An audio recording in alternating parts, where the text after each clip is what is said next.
So guys, today I want to show you something, the questions that you should ask the car seller on phone before ubuy hiyo gari, if you have identified a locally used unit that uko interested in. So before uanze kusema nitakaa kuona gari, sijui where are you located, sijui what is the mileage, sijui what the total cost, there are some few questions that you should ask the seller or the owner of the car before you even get to see the car. So the first question should be, how long has that person owned the vehicle? Huyo msee amekaa na hiyo gari siku ngapi before atake kukuuzia? For how long has the car's owner stayed with the vehicle? That should be the first question. Either 2 years, 3 years, 8 years, ndo ujue huyu msee anaweza kuwa hii gari ananiuzia kwa nini. So that should be the first question. How long has this person owned this vehicle? Second question should be, how many previous owners hiyo gari imekuwa na wao? How many previous owners? It can be the third owner, the second owner, it can be the first owner. Now you should know how many previous owners hiyo gari imekuwa nayo.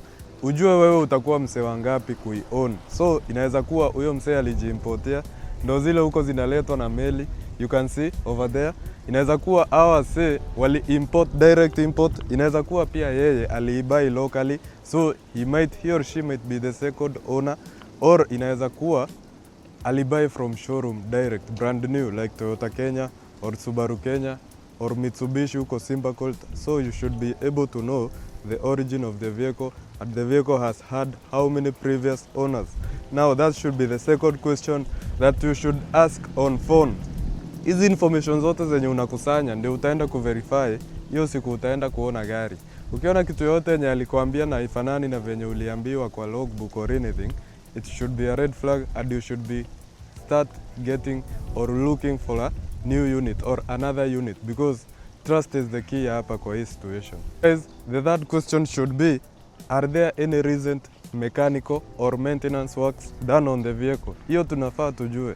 Before hata uende hiyo gari, you should be able to know any recent mechanical or maintenance that has been done on the vehicle. Kama ulichange gearbox, mimi nitakwambia nilichange gearbox. Juu niligongesha huko chini ikamwaga oil, gearbox ikachapa.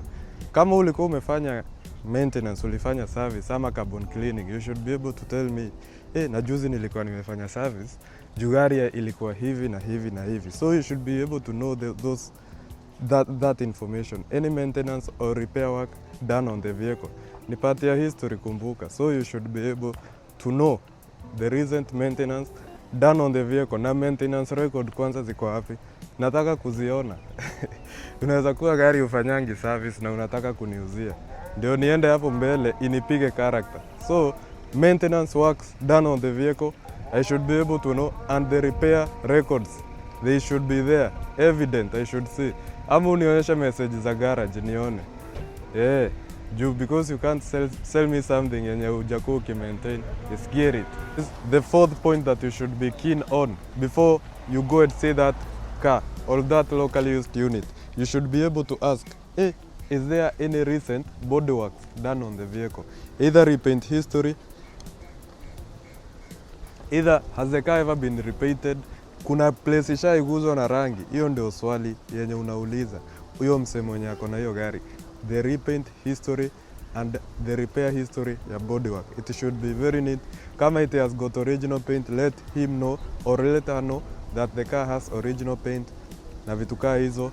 Ndio ukienda pale unajua hii gari walipaint bumper juu aligwaro na msee wa mkokoteni, ama aliingiwa na nduthi wing ya nyuma akarepaint ama akareplace hiyo wing.